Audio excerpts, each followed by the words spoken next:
El nuevo ministro de Asuntos Exteriores de Irán confirmó el lunes que Teherán está manteniendo conversaciones con Washington. Ali Bagheri hizo la declaración durante una conferencia de prensa en la embajada iraní en Beirut, la capital del Líbano.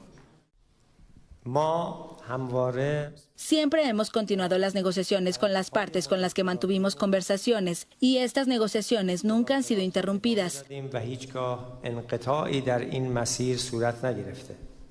El periódico británico Financial Times informó en marzo que Bagheri participaba en conversaciones indirectas con Estados Unidos en Omán desde principios de 2024. Las conversaciones se desarrollan en un contexto de escalada de tensiones regionales por la guerra entre Israel y el movimiento palestino Hamás en Gaza.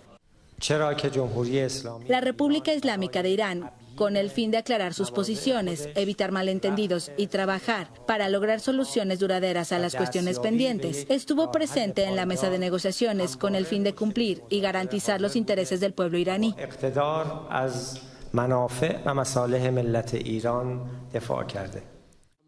Bagheri se desempeña como ministro de Relaciones Exteriores en funciones, luego de la muerte del presidente iraní, Ebrahim Raisi, en mayo en un accidente de helicóptero, junto con el entonces ministro de Relaciones Exteriores, Hussein Amir Abdollahian.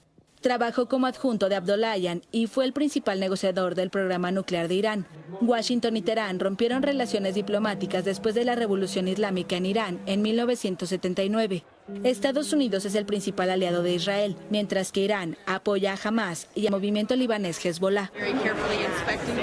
Es interesante esa aclaración. Tenemos aquí al doctor Louis Fleischman, como habíamos anunciado, profesor de Palm Beach State College. Gracias, doctor Fleischman, por estar con nosotros. Siempre un placer estar aquí contigo. ¿Cómo interpreta usted el hecho de lo que acabamos de ver, el gobierno de los Estados Unidos en conversaciones con Irán, mientras que por otra parte hay declaraciones del presidente Biden que dice: hay razones para creer que Netanyahu prolonga la guerra en Gaza para salvarse políticamente? Y luego dice: Hamás está debilitado, pero Israel discrepa y genera dudas para un cese al fuego.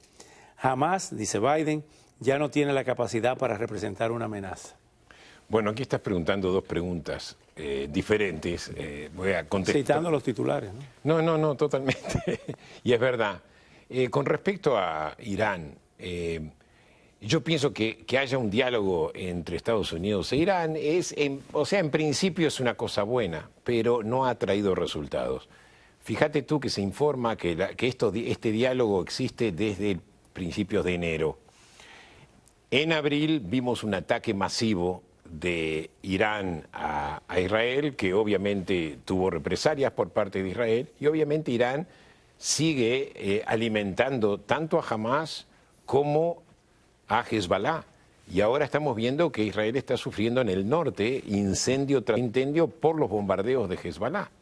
Y ni que hablar de que hay 60.000 desplazados, o sea, israelíes civiles que no están viviendo en sus casas por miedo a los bombardeos de Hezbollah, como precaución. O sea que de hecho lo que quiere Estados Unidos en realidad es tratar de bajar las tensiones. Parte porque Biden está corriendo para las elecciones, ¿verdad? O sea, que el traer paz, el apaciguar las cosas, aunque sea tapando ciertas realidades, es lo que Estados Unidos busca, pero de hecho no le ha dado tanto resultado. Esa es la verdad. Ese diálogo con Irán no le ha dado resultado. Y otra cosa, seguramente lo que quiere Estados Unidos es que Irán persuada a Hamás para que acepte esta propuesta de plan que él presentó el viernes pasado, que Biden presentó el viernes pasado. Si tú me preguntas a mí, a Hamás le conviene aceptar esa propuesta. Al que no le conviene tanto aceptar esa propuesta, excepto por los rehenes, es a Israel, porque en realidad esa propuesta a largo plazo deja a Hamás en el poder. Eso es lo que ha dicho Netanyahu que no va a permitir. Bueno, lo dijo, pero después no tomó una decisión con respecto. Claro, él dijo que no lo iba a permitir, pero todavía no tomó posición con respecto a la propuesta de Biden, que en realidad es una propuesta israelí originalmente. Ahora, tu segunda pregunta, a mí me parece que Biden se exprese de esa forma en público hacia Netanyahu, en público, porque una cosa es que lo diga en privado, que se lo diga a sus asesores, que se lo diga a Blinken, a Sullivan, pero cuando el momento que él tira una cosa así en público, se genera una percepción de que el culpable de que no haya paz en este momento es Israel, que no es verdad. Porque esta guerra la empezó jamás quiere continuar con la guerra, no ha aceptado ninguna de las propuestas. Entonces, que tanto Biden como Chuck Schumer, que también declaró lo mismo, acusando a Netanyahu, yo entiendo, hay muchos israelíes que están muy descontentos con Netanyahu, principalmente los familiares de los rehenes, pero eso es un asunto de los israelíes. Cuando Biden saca una declaración de ese tipo, en realidad crea esa percepción de que Israel acá es el principal responsable y de que Netanyahu es el malo de la película.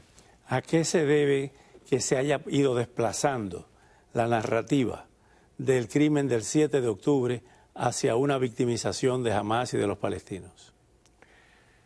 Bueno, yo creo que en la prensa internacional principalmente. La prensa internacional siempre fue sesgada con respecto a Israel y lo vimos, por ejemplo, en el New York Times. Por ejemplo, el New York Times a veces saca notas enteras donde solamente le hace entrevistas a Hamás o le hace entrevistas a israelíes que son más bien críticos. O sea, salió una estadística donde en el New York Times la mayor parte de la cobertura era pro-Palestina, hasta el punto de que uno se podía llegar a olvidar lo que sucedió en el 7 de octubre. Y lo mismo con otros medios. ¿A qué usted atribuye eso?